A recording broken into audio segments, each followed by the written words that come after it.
आज होटल को ठीक करने के लिए रतन टाटा ने टेंडर निकाला। भाई होटल में आग लग चुकी है, होटल में गोलियां चली हैं, होटल पूरा तहस नहस हो चुका है, तो उन्होंने दुनिया भर में टेंडर निकाला कि कौन हमारे होटल को आके ठीक करेगा, रिपेयर करेगा। समझ रहे हो मेरी बात को? तो रिपेयर करने के लिए दुनिया भर में टेंडर, पाकिस्तान से 2 कंपनी ने भी टेंडर अप्लाई कर दिया कि हम आपका होटल आके ठीक करते हैं। अच्छा, उनको रतन टाटा ने ध्यान नहीं दिया, भाई पाकिस्तानी है, मैं यही कराऊंगा इनसे। कसाब साहब वहीं से आए थे, तो ये कुछ 2 आदमी, 2 बड़े बिजनेसमैन बिना अपॉइंटमेंट लिए पहुंच गए मुंबई रतन टाटा से मिलने के लिए कि भैया हमको दे दो, हम करेंगे टेंडर पास। रतन टाटा ने उनको अपॉइंटमेंट नहीं दिया, कमरे के अंदर से सेक्रेटरी को बोल दिया, बोल तो बिजी हैं। वो बाहर बैठे वेट करते रहे, पूरा सुबह से शाम हो गया। रतन टाटा ने फिर मैसेज भेज दिया उनको, बोलो चले जाओ, तुम अपॉइंटमेंट लेके नहीं आए, मैं बिजी हूं। ये दोनों पाकिस्तान के बड़े बिजनेसमैन दिल्ली पहुंच गए एक बड़े कांग्रेस के नेता के पास। उस समय कांग्रेस का वो कैबिनेट में मिनिस्टर था, और उनके पास जाकर के बोलते हैं कि आप मेरी रतन टाटा से अपॉइंटमेंट फिक्स करा दो, हम उनका होटल ठीक कर देंगे, भैया हमारा तो काम ही यही है। तो कांग्रेस के मिनिस्टर ने रतन टाटा को फोन किया, हेलो मैं मंत्री बोल रहा हूं, मैं नाम नहीं लूंगा उनका। रतन टाटा बोले बताइए। बोले ये 2 आदमी आए हैं बिजनेसमैन पाकिस्तान से, ये आपका होटल ठीक कर सकते हैं, इनको टेंडर दे दो, आप इनको मीटिंग तो दे दो, कम से कम इतना तो करो। तो रतन टाटा ने उनको क्या जवाब दिया, आप हैरान हो जाएंगे। बोले तुम बेशर्म हो सकते हो, मैं बेशर्म नहीं हूं, पाकिस्तानियों को धंधा नहीं दूंगा।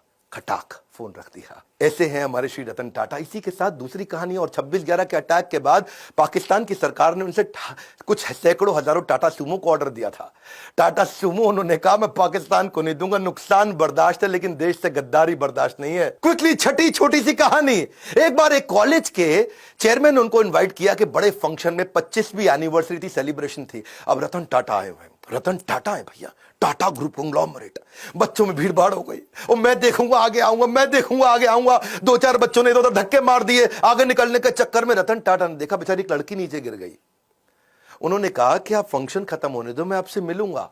फंक्शन थोड़ा लंबा हो गया, रतन टाटा जी की फ्लाइट थी, और उन्होंने अपनी फ्लाइट मिस कर दी। प्रिंसिपल ने बोला फ्लाइट क्यों मिस कर रहे हैं साहब, बच्चे हैं, क्या हो गया?